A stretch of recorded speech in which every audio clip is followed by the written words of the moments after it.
games and gamers together now have the sheer magnitude to be a significant unifying force for the world. If I'm to choose between a greater and lesser evil, I'd rather not choose at all. You were almost a jibble sandwich. Did I ever tell you the definition of insanity? Be better. Check this out. Hello, and welcome everyone to the 334th episode of the Hungry Gamers podcast. I'm your extremely humble host, Brendan White. You can find me just about everywhere at Brendan 8-Bit. And joining me today and into the future is a woman whose passion for video games and horror shines brighter than her hair. She's a fellow Frenchie parent and pizza fiend, a partnered Twitch streamer, and does not mind taking the occasional ride in a death cab. You can find her just about everywhere by searching A Series of Blurs or Series of Blurs X on all the socials and on the Twitch. Mia, welcome to the Riverside studio. How the bloody hell are you? Thank you. Thanks for having me. I'm good. It's great to have you here. Very excited to be riffing video games, life, and everything else in between. So thank you for taking time out of your very busy schedule. I know you got a lot on, so I appreciate it. You're welcome.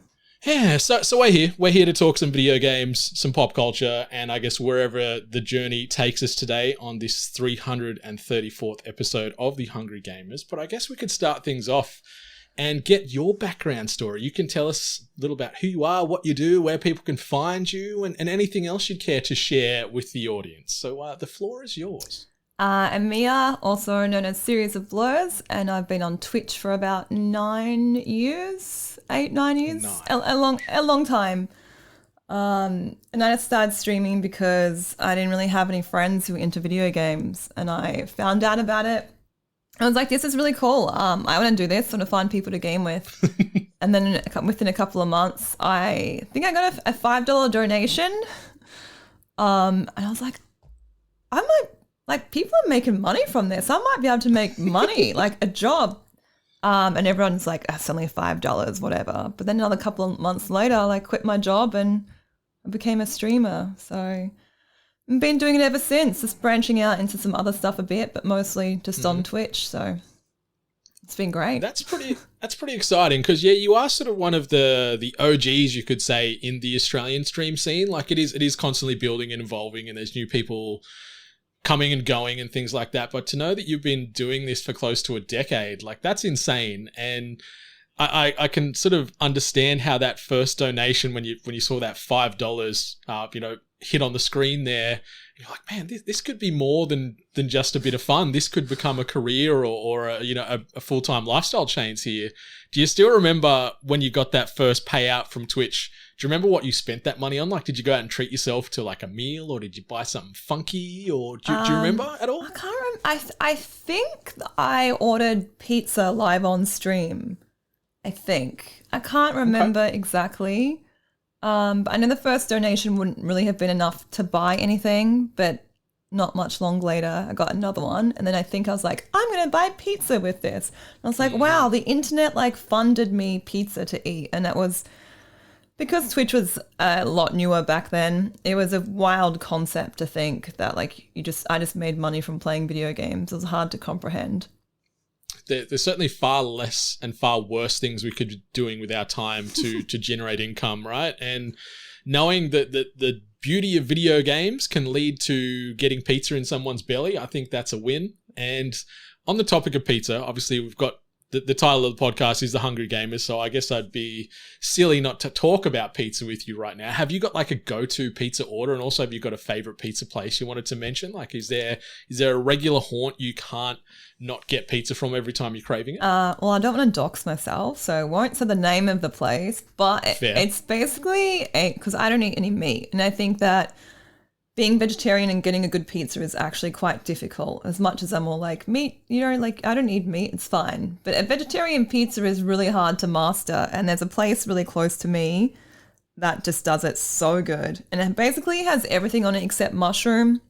And I really like mushroom, but I think mushroom on pizza can sometimes taste a bit like dirty water. So That's fair. I'm learning to appreciate mushrooms more. I'm the same. They can be really hit and miss with me depending on, how they're utilized or how they're prepared. And it can be a bit of a weird jarring texture on a pizza sometimes because it's got a staley, like a dirty water staley bite to it when you're biting through a piece of pizza. I think you just need fancy mushroom on a pizza, or like they need to be prepared differently. I am a huge mushroom fan, but just not on my pizza. Unless it's a truffle mushroom pizza, then I'm into that. Now we're talking. Yeah. That's very fancy. You need a few more extra Twitch donations to afford the truffle mushroom pizza because that's high-end stuff right there. Yeah, that's just once in a while.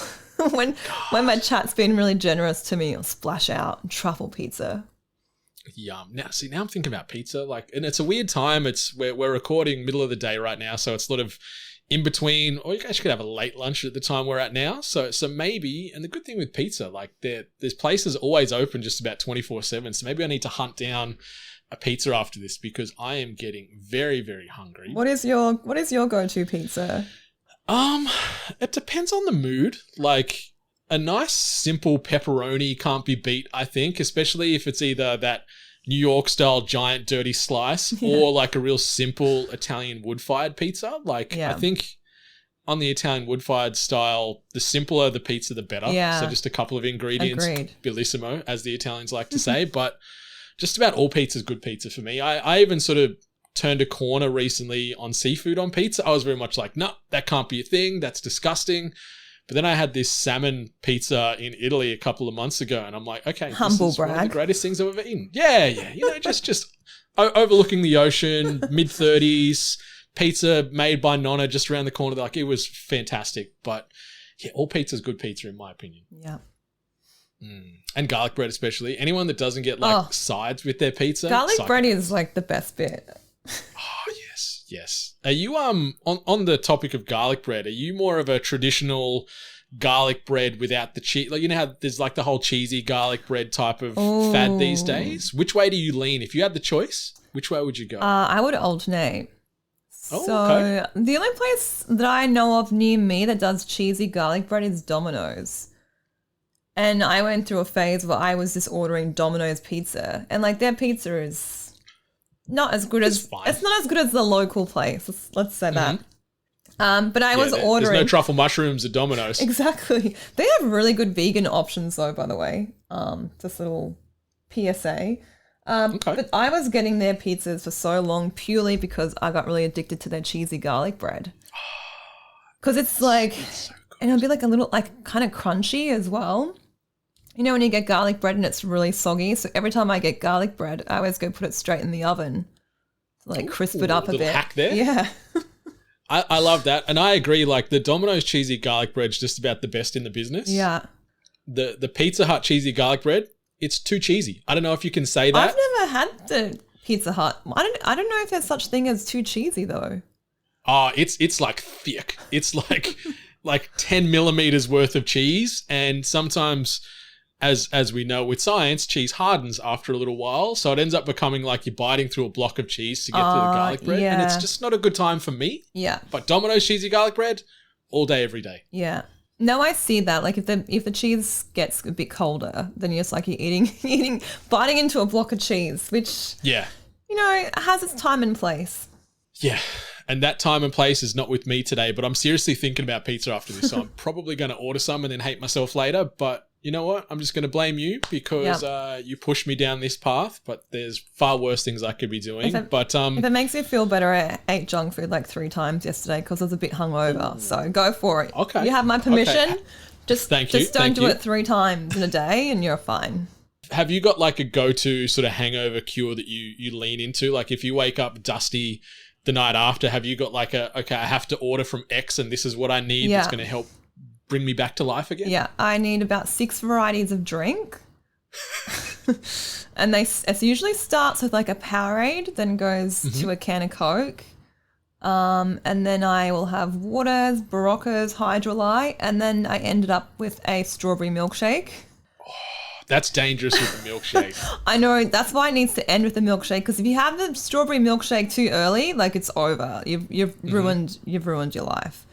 But you got to be almost okay until you have the strawberry milkshake, and that's the final touch just to make you back to normal. And food-wise, depending how bad I am, if I'm really, really bad, it'll be potato cakes. Okay. If I'm not, if I was just like a mild hangover, it'd be nachos. Ooh. Both excellent decisions there. Like either one of those can absorb a lot of that booze, especially potato cake or a potato scallop, as I call them, being from New South Wales. Oh, no. I know. It's a very divisive topic, potato cakes versus potato scallops. But either way, they're delicious and salty and fried goodness, and they'll suck up all that booze and make you feel better as you work your way towards a strawberry milkshake. And you can pick at them too. Like if I was to get a big meal or a burger or a pizza, like I feel like it's a big commitment, whereas a potato cake, they're just, I don't know, I like food that I can pick at when I'm hungover. Yeah, like whoever invented the concept of like tapas is a genius. Oh, yeah. Like little finger food, little nibbles, little grazing plates, like all that stuff is the best way to have meals. More people need to do that. Yeah, I love tapas so much. Me too. Oh, God. All right, before we go down a tapas rabbit hole, I guess we might jump over to this. The week that was. All right, Mia, we're going to talk about what we've been doing this past week, and that can be things we've been playing, things we've been watching. We've just talked about things we've been eating, so we could probably get that off the table. But yeah, what have you been up to this week? Anything you want to shout out from a gaming perspective? Anything you've watched that's worth a mention, good, bad, or otherwise? I have been playing, I just moved on from Baldur's Gate 3 and I'm now playing Starfield. I love Baldur's Gate 3. It's my first time playing a game like that. I was blown away, even though I had no idea what was going on in the combat the entire time. I was just like, ooh, pretty spell, click, click, click. But the world, the environment, and the characters are just unreal. So I went from that, and then Starfield came out. So I've now jumped onto Starfield and been playing that for the last probably 5 days or so. And really enjoying that too. I don't know. I think I heard a lot of people get say they weren't overly impressed, but to me, it was like exactly what I expected. So I've been pretty happy with it. And yeah, I'm the same. Yes, you're enjoying it. I really am. Like it's a Bethesda game. Yeah. Like it feels just like Fallout. It feels just like Skyrim, but it's in space. Like I know. I don't understand what people were expecting. Like it's great. It's not perfect, but I'm really enjoying it. I'm at the last mission, so I'm just about to finish the game. Oh at the wow, moment. you've been smashing it. Yeah, I haven't had much of a life this past week or so. I've just been running around the galaxy doing my thing for the constellation, but it's awesome. And you mentioned Baldur's Gate 3. It was my first foray into the Baldur's Gate world as well. And it is so good. It is such a special game. And I'm with you. Like I think 30 to 40 hours into Baldur's Gate, maybe a little bit longer. And I'm still not completely comfortable and sure of the combat as far as the best way to do things, because it's stressful and scary that you can die in an instant and lose a party member potentially forever and stuff. Like it's really intimidating. You have to embrace save scumming with that game. Oh yeah. I feel so dirty, but it's just become automatic now. I'm like, no, I didn't like how that played out. I'm going back and doing it again. That's exactly how I felt at the start. Like my people in my chat were like, just save it, save it, save it. Like, I'm not doing that. That's cheating. I'm like, I gotta live with the consequences of my actions. And then one of my characters died just from something silly because I rolled like a bad roll. I'm like, oh, all right. And now I've fully embraced it. So anything goes slightly wrong, I'm loading that save. Yeah, it's so good though. Like you said, the writing and the characters that you meet along the way, like it is so unlike any other RPG that I've played. Like there's so much depth to it, and it's so pretty. The game is gorgeous, and yeah, it's been tough to put that down and jump across to Starfield. Like Starfield's been super fun. I've been enjoying the combat and the characters. Feel really around different space as well. Like when I play Starfield, okay, so let's go back to Baldur's Gate. So when I'm playing that, I want to exhaust every single dialogue option possible. Like I'm so intrigued by the conversations and the characters and their background. Like I can't get enough. And then when I play Starfield, I'm like, all right, just be quiet, stop talking. I want to go back into my spaceship. Like, I'm not as interested in the characters as much, but I also did try and romantically pursue one of the side characters and I got rejected. So maybe I'm just really salty. Maybe, because like both of these games are full of romance options. Yeah, that's so much. I was so invested in Baldur's Gate in the romance. Like, there's so many good options too. Everyone was amazing. Yeah, which way, like, I don't know if you want to spoil it for the listeners, but did you ultimately settle on a particular character? You're like, no, that's my person, or that's my In Baldur's Gate? creature? Yeah, in Baldur's Gate. I went for Shadowheart. Oh, yeah, I've been toying with the Shadowheart romance potentially. Who'd you go but, for?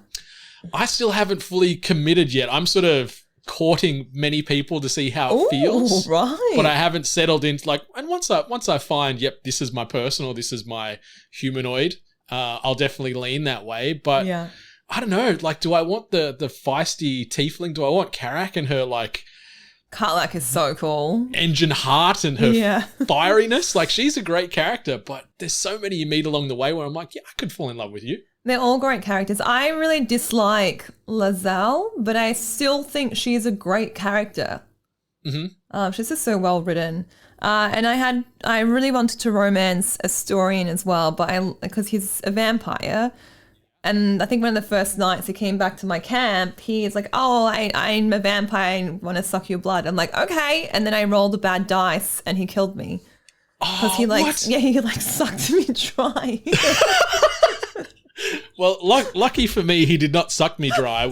I rolled a good dice, and the night was very comfortable, uncomfortable. I don't know, but like, yeah, we're going sort of steady every week or so. He'll roll into camp and have a little nibble and stock up again. I'm glad that you're gone steady with Astorian. After that moment, I was like, maybe he's not someone that I should try and romance. I feel like this is sending a bad message to my community.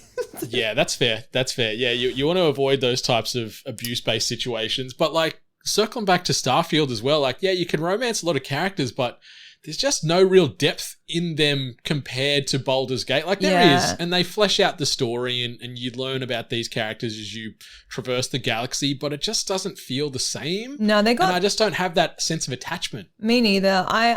Their strengths are so different, I think, and the strength in Starfield that I have found is that I really just want to explore every single nook and cranny in that game. I want to see everything that there is to see, whereas when I play Baldur's Gate, I'm much more invested in the characters. Like, that's what's making the game for me. So, yeah, they got very different strong points, but I think that, yeah, the part of the reason why people maybe got a bit disappointed or upset about it was because they kind of forgot that it is a Bethesda game, and Bethesda games have always been so good at not like so much the wow factor, but just the environment and the exploration. Like, I even remember when I played Fallout and Skyrim being like, what's so good about this game? And then 500 hours later, I'm still playing it. Like, I can't, it's like never enough. I wanted like, one more side quest, one more exploration. So, definitely, I'm really enjoying it a lot, but definitely got different pros and cons. Yeah, we're enjoying it, but so is the world. Like, they announced, I think, 24 to 48 hours after the official worldwide release of Starfield, they hit over 1 million concurrent players. And since then, they've announced that over 6 million players, this was, I think, last Friday, that data came from, have joined the Constellation. So it's Bethesda's biggest launch of all time at the moment. Wow. So as much as the world is, well, not the world, but certain people around the world or around the internet are trying to poo-poo it, whether it be because it's not on PlayStation. Yeah. Oh, yeah. God, that's impressive that the numbers are that good and it's not even on PlayStation. Yeah. Like, I'd say there's a nice hefty Game Pass bump there too if you've got that in your subscription. Yeah. But it's great. And like you said, it's just like the Bethesda do scope really well. Like, there's so much to see and do, and there's so many places to explore and get lost. And then there's so many factions and various other storylines that you might not give too much crap about, but it's enough for you to keep moving forward and going, what's going to be intriguing when I do this? And then you can tackle situations certain ways, like you do in Baldur's Gate, where it's not always just going there and shoot people. You can talk your way around things. You can make people do it for you. So I love that freedom of choice that both games have. Yeah, it's really great. Oh, I'm so glad to hear it's doing well. I didn't know about those stats. And sometimes I think, especially being a streamer with social media and that, I can get caught up in Twitter because there's a lot of negative talk. So I'm happy to hear it's going so well. Yeah, that's it. It's tough that most of the tweets or most of the algorithm-based things that'll lift it to the top, or what you see when you scroll the timeline, is the crap as opposed to the good. But yeah, it's doing well. 6 million plus players from last week. million concurrent users, and that number's only going to go up down the line. And yeah, I'm having a good time with it. Like it's really fun. It's going to be on, as far as the top 10 games of the year list, it's on there for me. It's not number one. I think Baldur's Gate 3 is number one for me as far as what I played this year. Oh, really? But yeah, I love it. It's so good. It's I'm so surprised. Wow, how many hours did you put into Baldur's Gate? I'm only surprised because when you said before you hadn't romanced anyone yet, well, you hadn't committed to anyone yet. I thought maybe you were early game. No, I'm 40 odd hours into Baldur's Gate, so Yeah. I'm pretty deep. Like I'm just into Act 2 now. Yeah. So I've been taking my time with it, but I've been loving everything about that world, and I'm Yeah. loving Starfield too, but it's just a different kind of love. Yeah. I can't even think of what my top games of the year are so far. There's been a lot of great indie games. The big release, I feel like it's been a little bit quieter, or I've got a bad memory, I'm not sure. Yeah, well, like from a horror standpoint, we had Resident Evil 4 remake come out this year, which was fantastic. We had the Dead Space remake come out this year, Oh, yeah. also fantastic. So God, that feels like a lifetime ago. What about Callisto Protocol? Was that this year or last year? that was the back end of last year. Oh, It was yeah. fine. I liked enjoyed it. I mean, maybe I feel like I'm a bit more easily pleased than a lot of people. But I just love Dead Space so much, and Callisto Protocol felt very similar to that with some different mechanics, which I really appreciated. I thought it added a lot of like stress and anxiety to the game, so I really liked it. But yes, anyway, that was last year. Yeah, but it's still great, and they're still continuing to support it and bring out new wrinkles and new modes to Callisto, which is great. Yeah. I know there was some fear that it did, in air quotes, underperform to expectations as far as the sales they wanted to achieve, but I hope they sold enough to maybe get a sequel, because I enjoyed Callisto, but then when Dead Space rolled out in January, I was like, oh boy, Yeah, okay, yeah. this is great. Yeah. Did you know that I did I attempted a hardcore run? Not just hardcore, it's the run. You're crazy. It's the run where you can't die. How did you go? Because like the permadeath type of run. Yeah, where- permadeath. I got really far. I was so surprised because my anxiety was through the roof. Like I had real performance anxiety. And I nearly died, I'm not kidding, in like the first 20 minutes. Because I think like so many people were watching me. And it was just so much performance anxiety. I'm like, but I'm going to do something really silly, like forget to load my gun or forget a control or just bump something. And then the whole thing's ruined. It's not like Baldur's Gate where you can just save scum. Like that's it. You're done. Yeah. And I wore a heart rate monitor during it. So I've never done a permadeath before, but like my heart rate, knowing how much was on the line if I died, made that game like so much scarier, and it's already a scary game. But it was great. I think I lasted about 6 to 7 hours, I'm just guessing. Okay. But it was pretty far, and I got to a point, I wouldn't even know how to describe it right now, but I got to a point where I reckon it's like nearly impossible to pass. Like it was a worthy point to die. I died with honor. I didn't die because I forgot to reload or anything, so I was happy with that. Oh, that's good. Yeah, you didn't die cheaply, and 6 to 7 hours on a permadeath run.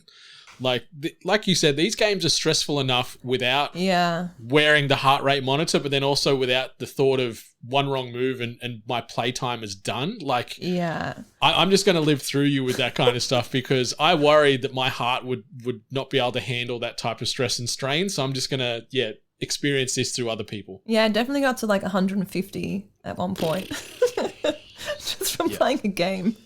Yeah, just have O on standby just in case. They're like, what's happened to you today? I just died in Callisto Protocol. Just come check my vitals, please. It's amazing.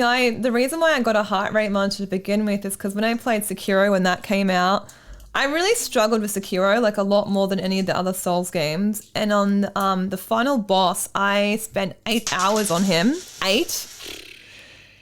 And 8 hours. I know. I think at that point I should have just like stopped and come back to it, because I was literally just like banging my head against the wall pretty much. But when I finally got this final boss, I was so stressed about like the 8 hour kind of build up that when I finally defeated him, I nearly fainted. Like I'm not exaggerating. I think I forgot to breathe the entire time. And after that moment, I was like, stream's not going to believe me that I nearly fainted. They're just going to be like, oh, she's doing that streamer dramatic thing. Yep. You had a truffle pizza on mind. You're like, I need to get dramatic to get some more donations in. I'm going to get paid. I was like serious after that. I got a heart rate monitor because I was like, I need people to see how actually like legitimately stressed out some games can be. Mm-hmm. And it's not the horror games usually that get me. It's the when something's really difficult, like Dead Space or Sekiro, like stuff like that makes my heart go nuts. Yeah, those Souls games, like they're great and they're punishing. I can confidently say that sort of genre isn't really for me because it stresses me out to no end. And unlike you, if I was pushing at a boss battle for like 8 hours, I'd probably end up throwing my monitor off a cliff or something. Like I'm like, no, I can't do this. I got to walk away. I got to calm down and reset, and then I'll crack at it again. But 8 hours? Yes, it's. I don't think I'm built for them either. But I just do them anyway because I know maybe the pressure of stream watching me and knowing that if I tap out, they're gonna never let me forget it. Oh, okay, that's fair. So the stubbornness comes in. You don't want to let the team down. Yeah. Yeah, but something that did let the team down this week is a movie I watched. I checked out Meg 2, The Trench. Oh, I liked it. You did? Yeah. Oh! I mean, okay. I did not. It was kind of the worst movie I've ever seen, but in a really fun way. And also, it's the Meg 2. What were you expecting? Yeah, I guess I wasn't expecting an Oscar winner, but I was expecting more. Like, the first one, it was also bad, but there was some enjoyable moments. And there was a few times where I'm like, okay, I had a smile here. I shook my head with how stupid it was. But I just did not enjoy this. I want more, especially like for shark films or creature features in general. I want more violence and more gore and more tension. But when they lean into sort of this slapsticky PG-13 rating, it just irks me to no end. And it opened up really cool, like when it's like, oh, they're down in the Mariana Trench. We might have, it's going to be like, kaiju battle sort of stuff going on, like Pacific Rim for a second. Yeah. And then it's like, no, it's just big sharks doing dumb things again. And I'm like, oh my God. I think I rated that like 2.5 out of 5. So like that's a very positive review. You think that's positive? That's 2.5 to me is bad. Like, don't bother. Oh, really? Yeah, 2.5 out of 5. This is like very average. Yeah, I see. I'd give it like a 1. A 1 out of 5. Yeah. But I think maybe did you see it at the movies? No. Luckily for me, like if I went to the movies and paid money for a ticket, I would be a lot more salty right now. I watched it at home. Yeah. Which is fine. But I was like, man. I think that a movie like that, if I'd watched it at home, I would have hated every second of it. But because I was in the cinema and everyone's like laughing and clapping, it added this like real campy kind of vibe to everything and just made it fun. Was it a good movie? Absolutely not. Did I have fun? Yes. Okay. Yeah, and also remind me of that, remember that shark game that came out, Maneater or something? Oh, yeah, Maneater was super fun too. It was so very fun. Underrated. Yeah, that, like, Meg 2 just made me think of that. Like, I do see what you're saying. It would have been cooler if they leaned into the seriousness of it, but I liked that they went all campy and over the top. It was so ridiculous. Yeah, the book franchise that this is based on, there's 8 books, so we could get another 6 of these. We could get another 6 Megs. This could be like the next Fast and the Furious spin-off, which scares me very much so. I want them to do it. I know that like when people are complaining about games or movies and that, I just think like the more the better. Like, oh yeah, we get so many types of movies and games that are all the same. And if they want to make 8 movies about sharks, chomping on people, go for it. Like I just like stuff that is a bit different or a bit silly and just like to see some variety in what's going on. Yeah. But I did see The Nun too. Tell me about this. Was it good? No, it was not good. No, it was not good. Did you like the first one? Have you seen the first one? I thought the first one was fine. I think if you thought the first one was fine, you probably like this one. You probably think it's okay. It's definitely an improvement upon the first one. It was full of jump scares, of course. That's what The Conjuring is. But I did think the jump scares were a bit more like creative and thought out. Like I never ever get jump scared ever. I'm a horror veteran. That doesn't happen to me. But it actually, like, I jumped so bad at one point, and I was like, respect. It's a hard thing to do with me. So respect. And they had a couple of good creepy scenes. But ultimately, I just want more. They want more from my horror. Yeah, so I wouldn't really recommend it. Okay, would you recommend it more or less than Meg 2? Which one would you recommend? Or would you say it's better? Well, I guess better is a relative term. But. Yeah, this is hard because I like The Nun 2 is the way better film. But, like, do you want to watch a serious, scary movie, or do you just want to watch a silly movie about a shark eating people? Like, you can't compare them. Yeah, probably the shark. Like, I love a shark movie. Like, The Shallows, severely underrated. Oh, I think like it's great. That. 47 Meters Down, also amazing. The sequel, a little less so, but the first one, yeah. And the ending, really great for 47 Meters Down. I didn't realize that I like shark movies until I had this conversation with a friend after Meg. I'm like, there are actually quite a few good shark movies around. Yeah. And besides, like, the obvious Jaws, but, like, when I think about it, I'm like, yeah, Shallows, and the ones that you just listed, I'm like, they were all pretty solid. Yeah, I just love movies about the ocean and creatures. Like, Underwater is still severely underrated. I love Underwater, loved it. Like, that was in my top however many movies of the year. Like, loved it. To me, it just felt like Alien, but underwater. And... yeah. Deep sea is terrifying. Yeah, it scares me. The second I can't touch/see the bottom in the ocean, I'm like, yeah, I want to get out now. I'm a bit scared as to what's lurking beyond the surface there. Yeah, no, that was great. I don't know, that got some hate as well, and I don't really know why, because I love, it was a creature feature and it was played quite seriously. And it's like jam-packed action right from the get-go. Yeah. Yeah, and Kristen Stewart, like, she's a hell of an actor. She's like, so she's good. Very talented. People still give a shit because of Twilight, but she's actually great. Yeah, but yeah, check out Underwater. It is one of the best sci-fi horror films of the last 5 years. Easy. Yeah. 5 years? It was about it's no longer than 5 years old. I can't even figure out what games came out this year. I can't keep track of what movies came out in the last 5 years. There's so much of it. Yeah. Something else I'll super quickly touch on as well is I also checked out Teenage Mutant Ninja Turtles Mutant Mayhem. Oh, I really want to watch that. Super fun. The tone, awesome. The animation style, very unique, but it's just cool and distinctive on the screen. The voice work, amazing. Like, anyone that's seen the cast that's lending their vocal talents to this movie, like, there's a lot of Hollywood heavy hitters on this, and it's just fun. It's endearing, and it's got heart.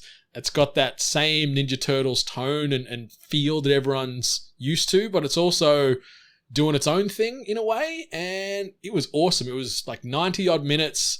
I watched Meg 2 and then I watched Mutant Mayhem back to back, and it was like night and day. I went from I want my 90 minutes back to I want none of them 90 minutes of this. So it was a nice contrast, but yeah, super fun, perfect for all ages, kids, adults, everyone else in between. Go check it out too. Yeah, I really want to watch that. I used to love the Teenage Mutant Ninja Turtles so much. Actually, Michelangelo was my first ever crush growing up. I didn't crush on him, but he's my boy. Michelangelo is my favorite. I crushed on April O'Neil. So. It's the pizza, isn't it? Yeah.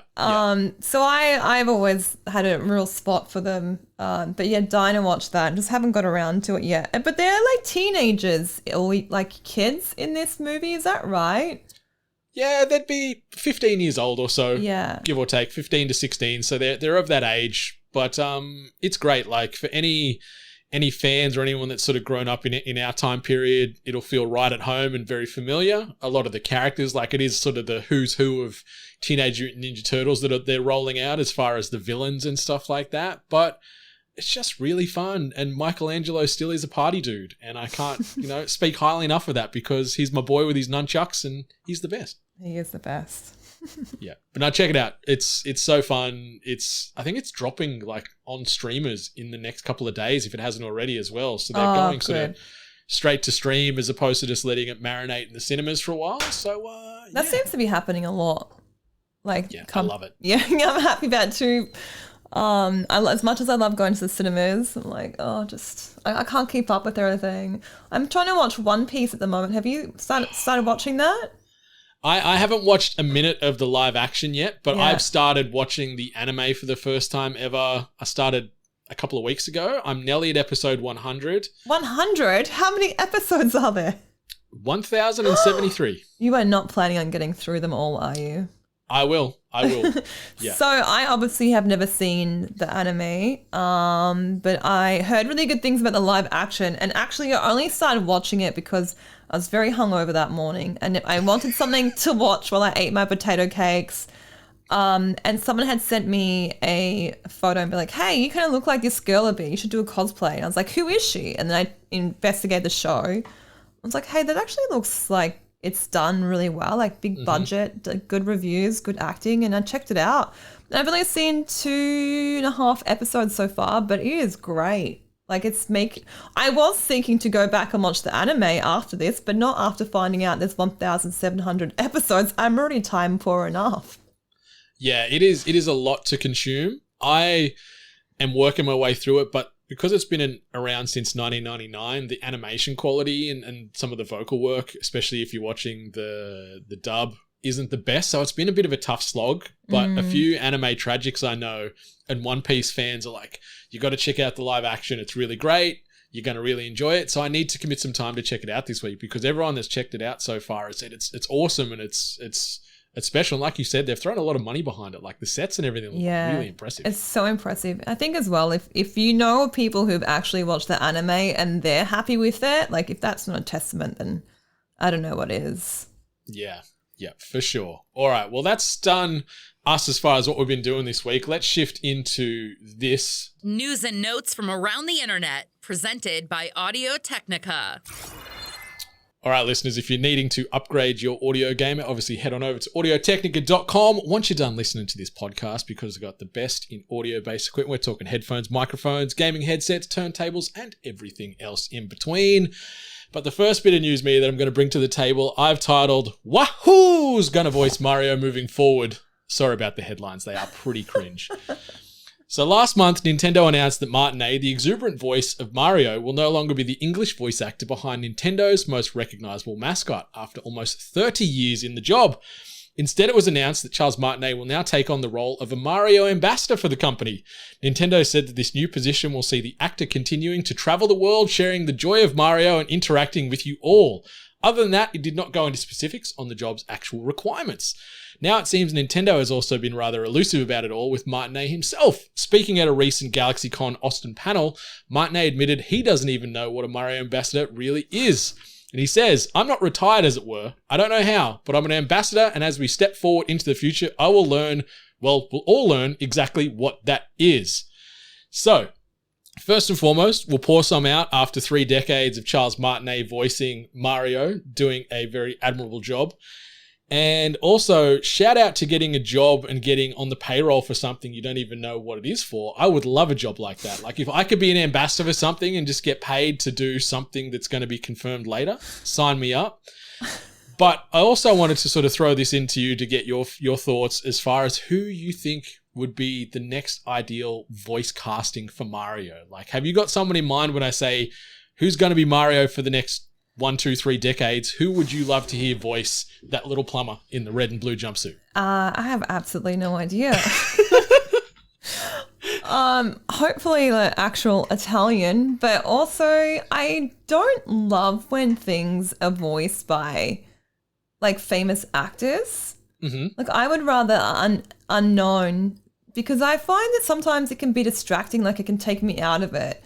But then there are some people like, okay, you know, like Howl's Moving Castle. Like when I found out that was Christian Bale was voicing Howl many years later, and it blew my mind. So I at no point did I watch that and go, oh, like this is really distracting to me.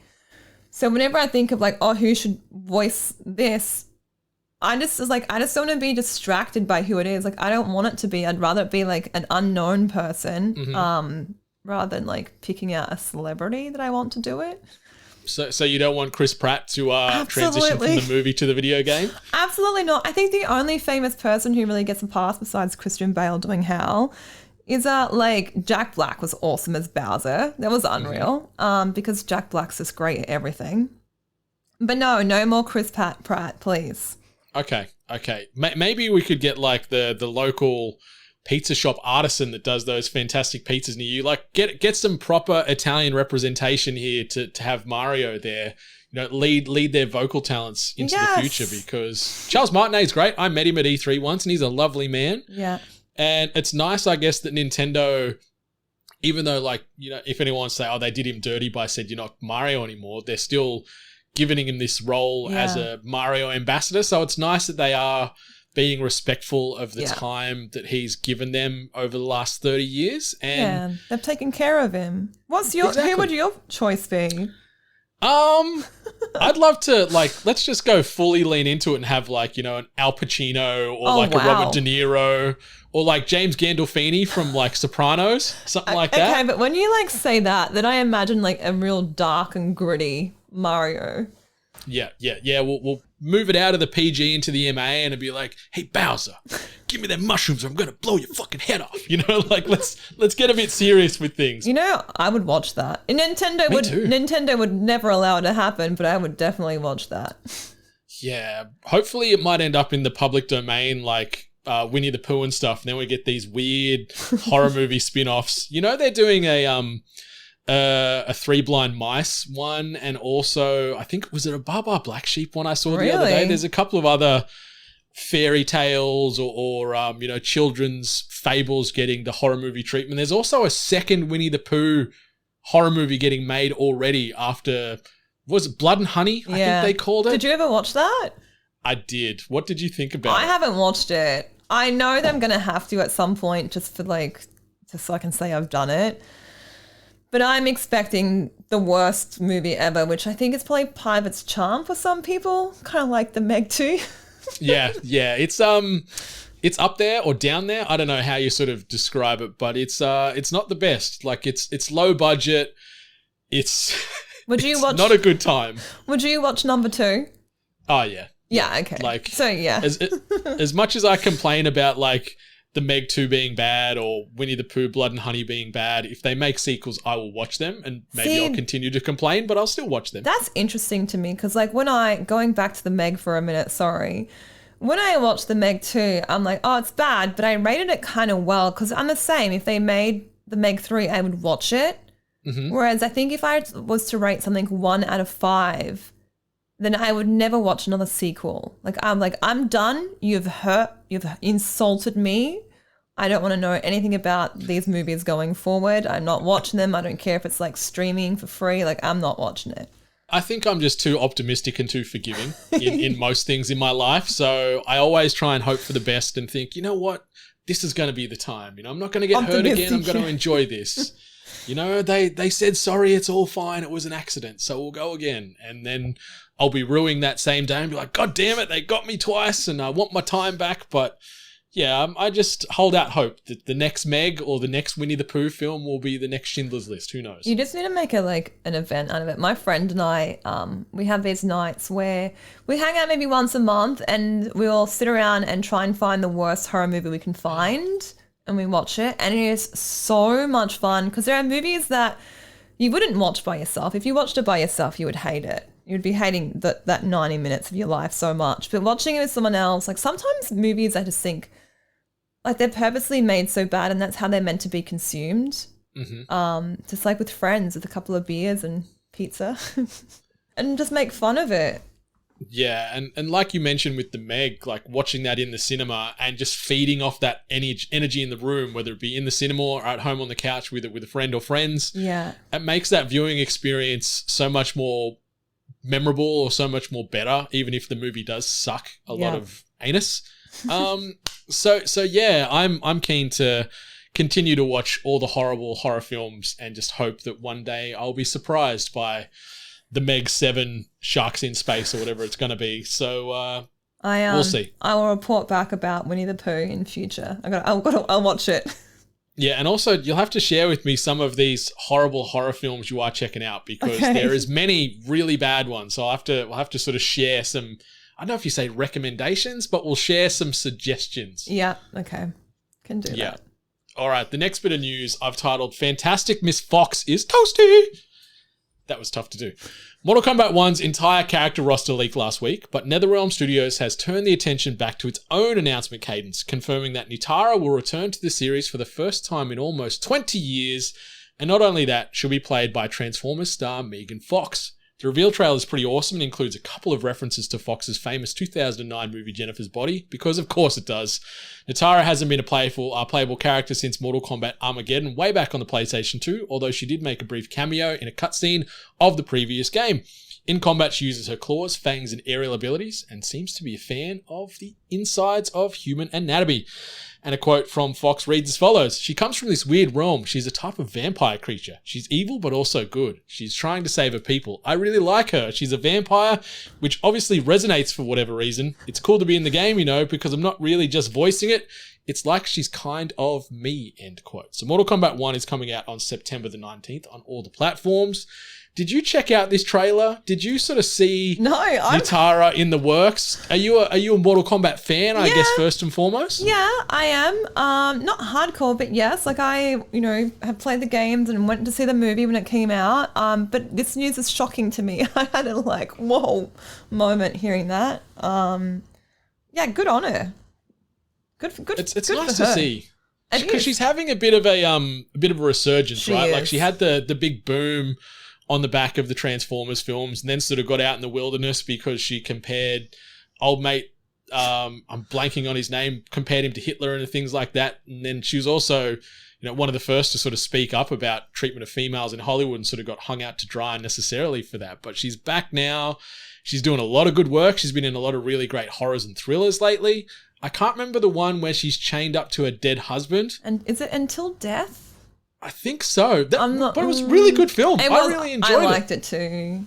Yeah. That was good. And now she's lending her vocal talents and her likeness to Mortal Kombat. And the little trailer they do where they've got some interview super cut in with some gameplay, like the combat looks awesome and gory.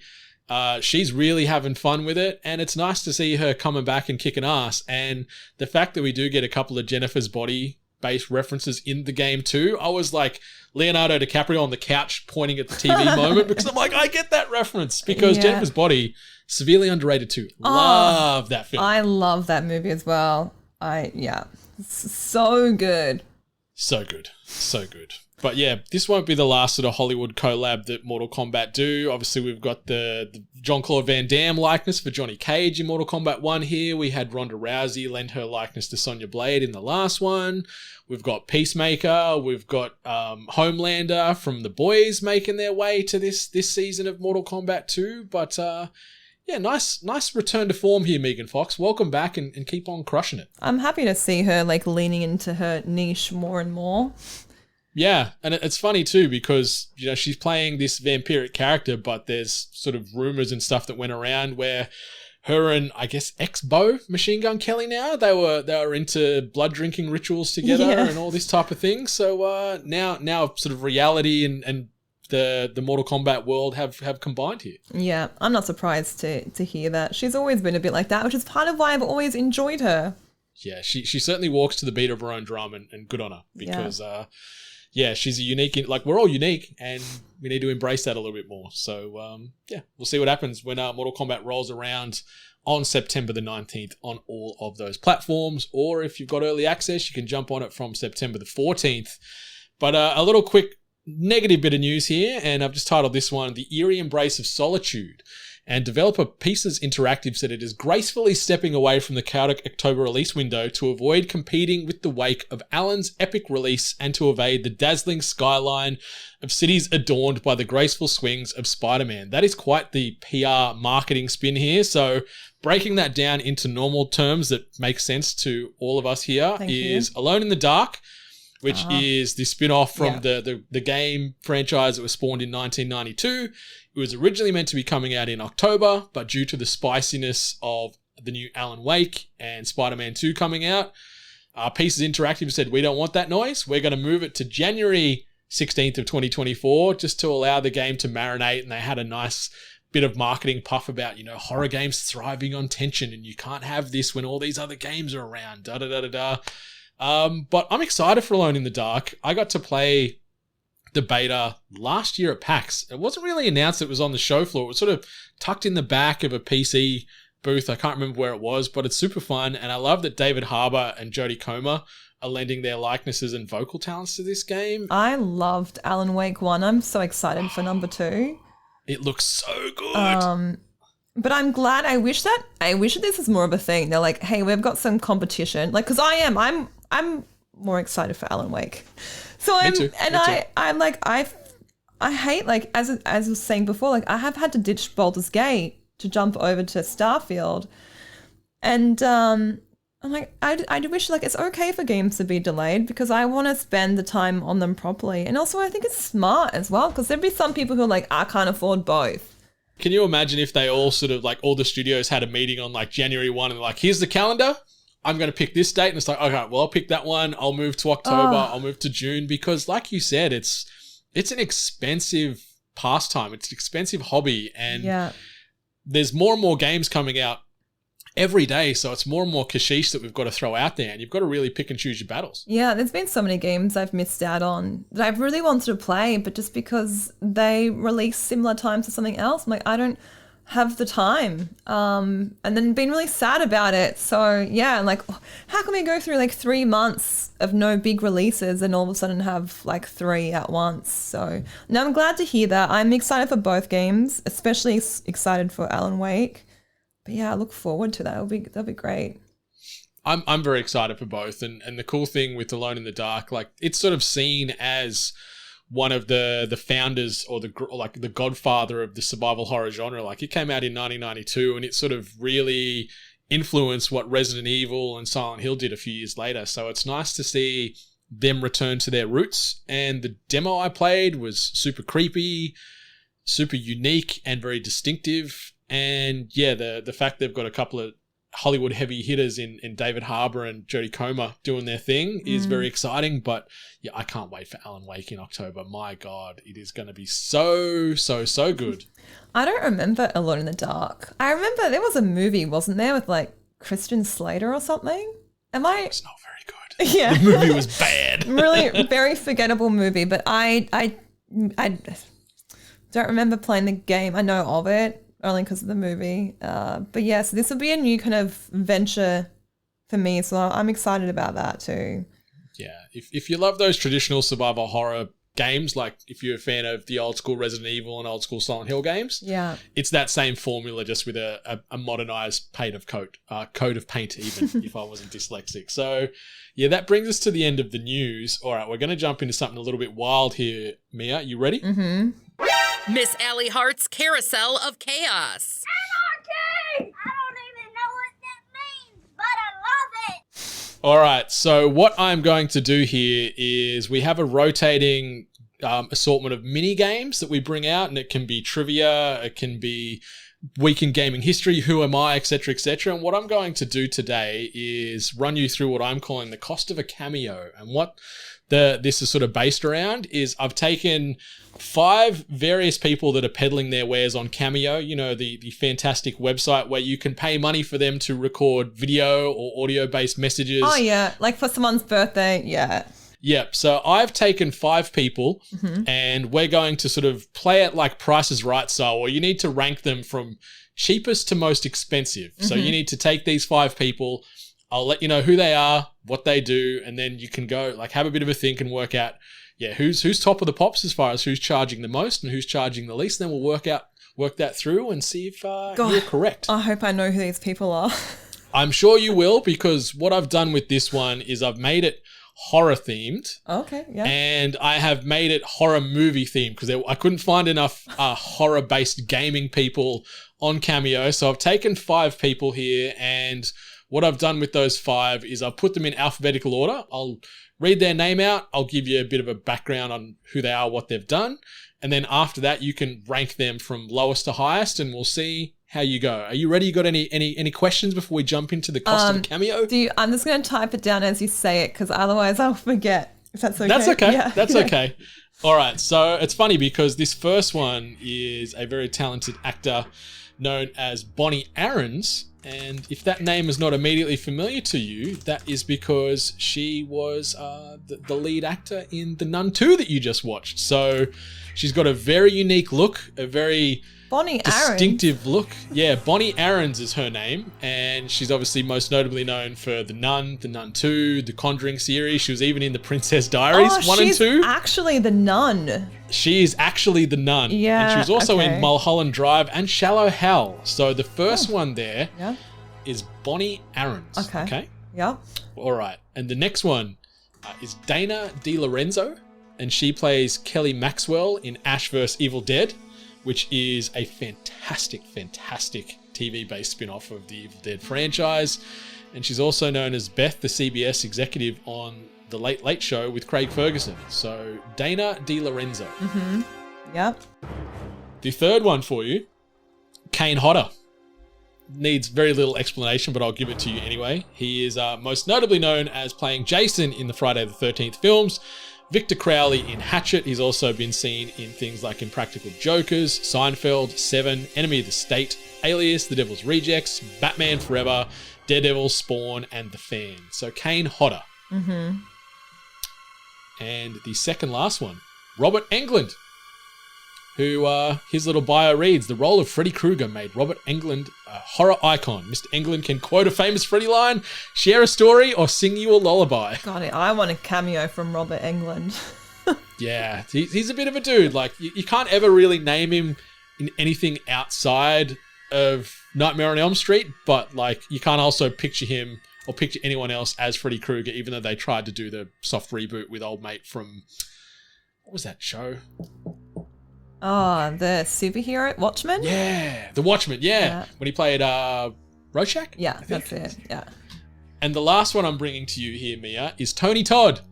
You may know him from Candyman, Final Destination, Night of the Living Dead, Hatchet as well, The Rock, Transformers, Darkseid, the voice of Zoom, Venom, or Platoon. So they're the five. So you've got Tony Todd, Robert Englund, Kane Hodder, Dana DiLorenzo, and Bonnie Aarons. How are you going to rank them from cheapest cameo charge to most expensive cameo charge? This is really hard. But also, I'm like, surely, like, the people who have been doing it for such a long time, they would have had to establish rates. Like, they've been doing it for so long. They know what they can get away with and how high up they can go. That's fair. That's fair. And the people who are, like, in more newer stuff, like The Nun 2, I feel like she would probably have the cheapest cameo. However, okay, she would have a lot of hype around her right now. So maybe she's in more demand, which means she can charge more.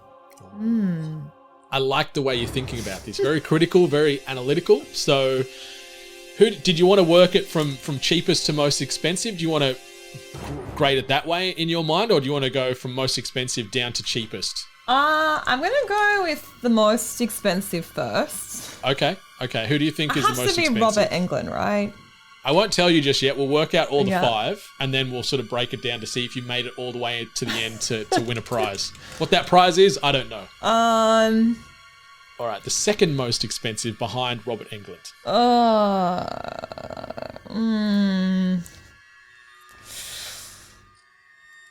I just googled Kane Hodder again to see what other stuff he's in. Like, he's not really in anything besides Jason and Hatchet.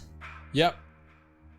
Okay, I don't feel like maybe not. And that's Tony Todd. Let's have a look at Tony Todd. I'm taking this very seriously. I love this. I feel like we need to get the red string out and sort of make a board and do the full in-depth conspiracy theory analysis here. Yeah.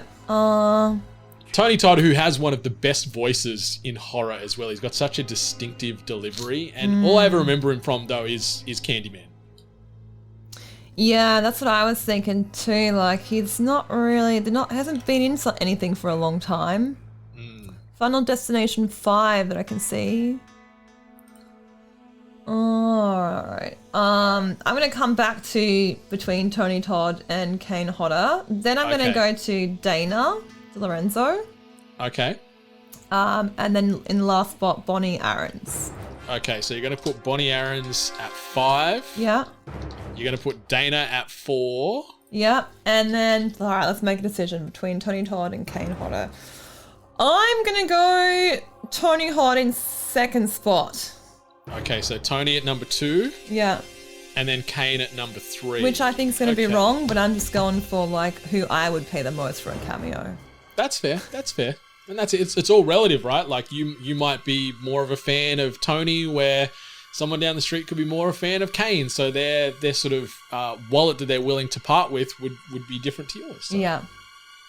All right. So we're going to go from cheapest to most expensive. Mm-hmm. And you had Bonnie Aarons, most notably known as playing the Nun in the Conjuring franchise, as well as in the Nun 1 and 2.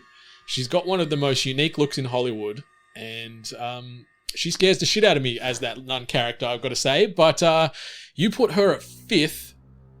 That is incorrect. She is not the cheapest person out of this list of 5 on Cameo. So she's got too much hype about her right now, right? Yeah. That was like, there's 2 ways this can go. Who's been around the longest, or who's got the most hype right now? Yeah. So the person that you actually should have put in 5th is the one you had in 4th, which is Dana DiLorenzo, who plays Kelly Maxwell from Ash vs. Evil Dead, which it's so good. I'm such an Evil Dead tragic, and that TV show could go forever and I'd be very happy. She charges $124 per cameo. 124? Yeah, so Is that's that the cheapest at $124. Yeah. I'm so glad you didn't ask me how much I think their rate would be. I'd be like, I don't know, $2,000? Oh, okay. We can add that. So now you know that Dana charges $124. So she's at the bottom of the charge rates here. The person that charges the second least on this list, which you had in 3rd place, is Kane Hodder. He charges $157. They're so cheap. Per cameo. They need to know their worth. Yeah, but I guess like if you churn, like you get 10 of these a week, you can smash them out in like an hour or 2. And I guess like also they're probably just being noble. Like it's their fans, right? Like they don't want to rip off their fans. It's not like a big movie studio. This is some, and that's okay. It's nice. You'd think that. So yeah, Kane at 157 is our second cheapest on this list of 5. Tony Todd comes in 3rd place here. How much do you think Tony Todd charges for a cameo? I mean, normally I would have said $2,000, but right now I'm going to say $180. Yeah, you're close. He actually charges $220 per cameo exchange. He's got 195 reviews, or I guess he's had 195 orders to date. So yeah, $220 to get the Candyman to say some creepy stuff to you or your friend or your enemy via cameo. Mm-hmm. All right, so we're moving to the second most expensive, and it's the person that you had as the cheapest. Bonnie Aarons is the second most expensive cameo charger. How much do you think Bonnie Aarons charges per cameo? $300. Ooh, a little higher. $350. A little higher. $400. A little lower. $380. Oh, close. $393 she charges per cameo. $390. What's with the 3? That's so specific. I think it's because it's mostly in US dollars, but when you log in through an Australian URL, it just does the conversion for you. Of course, yeah. So $393 Australian dollars for a Bonnie Aarons cameo. 13 people have taken her up on that offer so far. And she is the equal 3rd highest charging person from the horror subgenre on Cameo right now. And Robert Englund, obviously, is the highest on this list. How much do you think Freddy Krueger himself charges per cameo? Wait, didn't you say that she's equal with him? Equal 3rd highest charging. So on the overall platform for the horror genre. Okay. So she charges less than Robert Englund. Yeah. But how much do you think he charges? $450. A lot higher. $1,000. A little lower. $800. Just a fringe lower. He charges $785 Australian per cameo, which is the equal highest amongst the horror-based classifiers on Cameo. He's had 87 reviews to date, so he's making some good cash, Mr. Freddy Krueger. I would have been absolutely shocked if he was not number one. Like, the Bonnie Aaron surprised me, but I totally see it. Like, the Nuns, there's a lot of hype around The Conjuring. Everyone who's young knows the Conjuring universe. The Nun 2's has come out. Like, I get it. Yeah. But Robert Englund is... Yeah. He's one of the heavyweights. And I had to there was a lot of people that fell into that $157 amount. So I had to sort of scratch them from the list. Like Tom Savini, who's one of the forefathers of horror, especially when it comes to special effects. I wanted to mention him, but he's the same price as Kane Hodder. And then there's so many like D-grade horror actors that you might have seen one time, or like someone got killed once in a movie that are on there. And they charge so much money for so little quality, I think, which is insane to me, but you got to get that bread. That's right. They can get away with it and then go for it. There you go. So you did pretty well. You did pretty well. You got a few in the rough right place where they're meant to be. You nailed the most expensive, but apart from that, you just sort of had a few that were just one spot out here or there. But Robert Englund, $785 per cameo. Should you want him to say something nice or horrible to you or a family member? I still am surprised by how cheap they all are. Yeah, it's if you could get a cameo from anybody, not saying they have to be on the Cameo site right now, who would you love to get a cameo from most out of anybody in the world? I'm really not a celebrity person at all. I'm like, you don't meet your idols.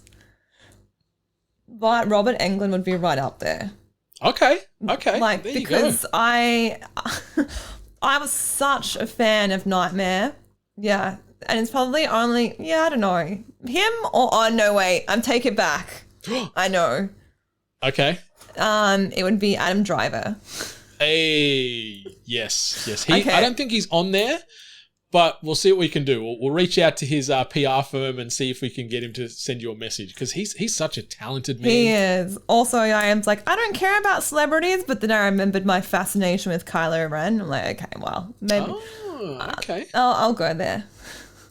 He's very talented. He's like similar to like Bonnie Aaron's. Like, he's got a unique look. Like, he's a good looking man, but it's not like traditional Hollywood classification of good looks. Like, he's not your typical leading man, but he's a hell of an actor, knows what he's doing, very diverse roles that he plays as well. And he's also like a giant. Like, Kylo Ren, very imposing. Yep. Love Kylo Ren. Yeah. Shout out to Ben Solo. But yeah, that is another episode of The Cost of Cameo done and dusted. You nailed the most important one there, which was Robert Englund, but sadly 2 through 5, which is slightly out of order. But we've been talking about the news, what's been happening. We've talked about what we've been playing, but I guess we'll jump into the final segment, which is The Week That's Yet to Come, presented by Dash Water. all right. So obviously we are very busy individuals, not only here on the podcast, but also the listeners. But if you're looking for things to consume this coming week, if you're looking for other podcasts, we've got another episode of More Than Hentai dropping this week, where we're going to be unpacking Darwin's Game. If you want to go to the cinemas, you can check out A Haunting in Venice, Blue Beetle, or Ruby Gillman Teenage Kraken, which is yet another animated film that is constantly jumping onto the big screens. If you want to check out something on TV or the streaming services, we've got Love at First Sight, the new season of Welcome to Wrexham, The Morning Show Season 3 drops, and also Season 5 of The Handmaid's Tale is making its way to Stan. If you want to get very depressed and just hate life, check out The Handmaid's Tale. It's great, but oh my God, is it heavy.